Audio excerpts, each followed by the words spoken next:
Sedang panas diperbincangkan soal rumor kepindahannya Mega ke Liga Jepang. Setelah sebelumnya banyak opsi dikaitkan kepada Mega, mulai dari berpindah ke Pink Spiders, Hyundai hingga IBK, atau mungkin tetap bertahan di Cheong Kwanchang.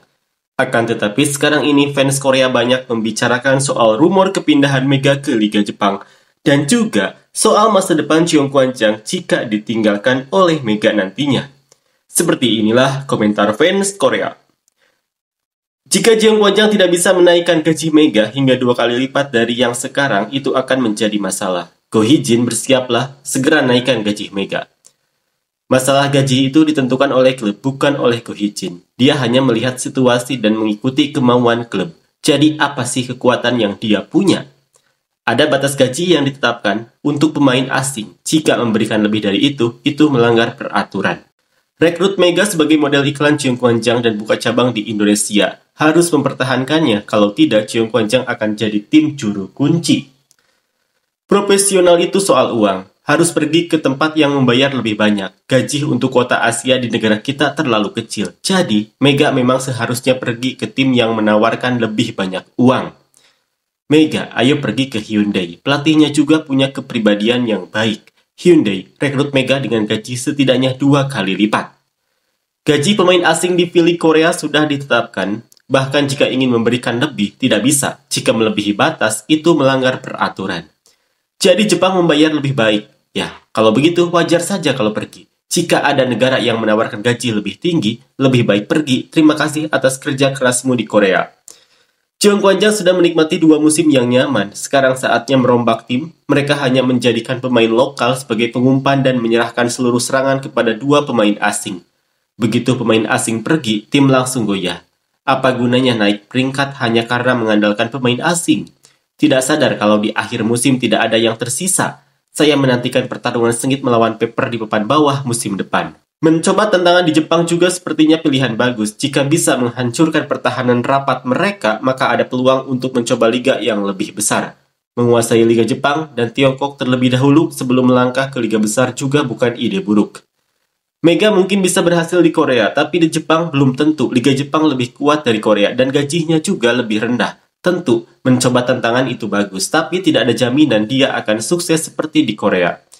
Daripada pergi ke Jepang, lebih menguntungkan pindah ke tim lain di Korea. Kalau bisa ke Eropa, itu akan lebih baik, tapi Jepang tidak disarankan.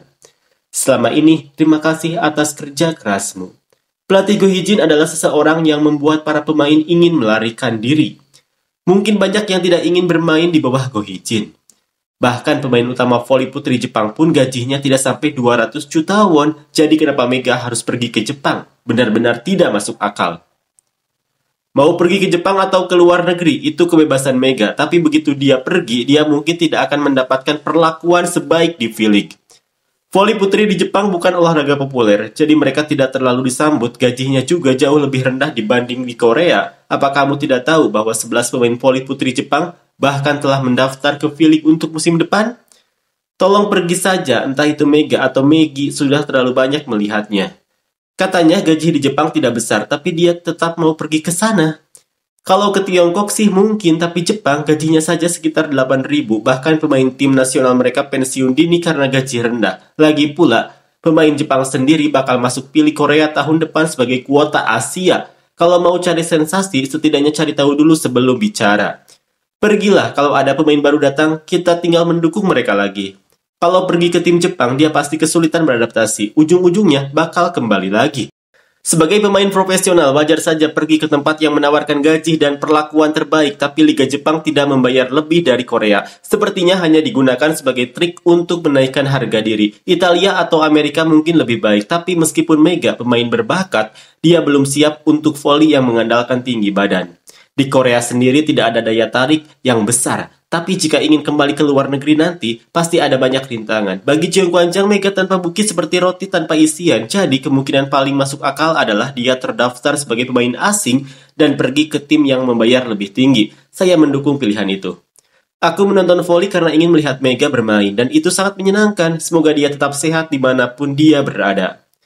Cheong Kwanchang memang penting untuk mempertahankan Mega, tapi demi masa depan voli putri Korea, menurut saya lebih baik membangun Lee Seung-woo sebagai opposite hitter. Tentu saja dalam dunia profesional meskipun berhasil membesarkan pemain begitu gajinya naik, dia bisa saja dengan mudah pindah ke tim lain, meninggalkan klub dalam situasi sulit. Karena itu, membangun kepercayaan antara tim dan pemain sangatlah penting. Lee Sun-woo punya servis yang kuat dan fisik yang bagus, tapi karena selalu kalah saing dengan pemain asing, dia hanya jadi pemanas bangku cadangan. Akibatnya ketika sesekali masuk ke lapangan, dia pun bermain setengah hati. Pada akhirnya, baik bagi tim maupun pemain, ini hanya buang-buang waktu sementara usia terus bertambah. Kalau diberikan kesempatan untuk berkembang, sepertinya Lee Sun-woo bisa mengambil peran yang sekarang dipegang Mega.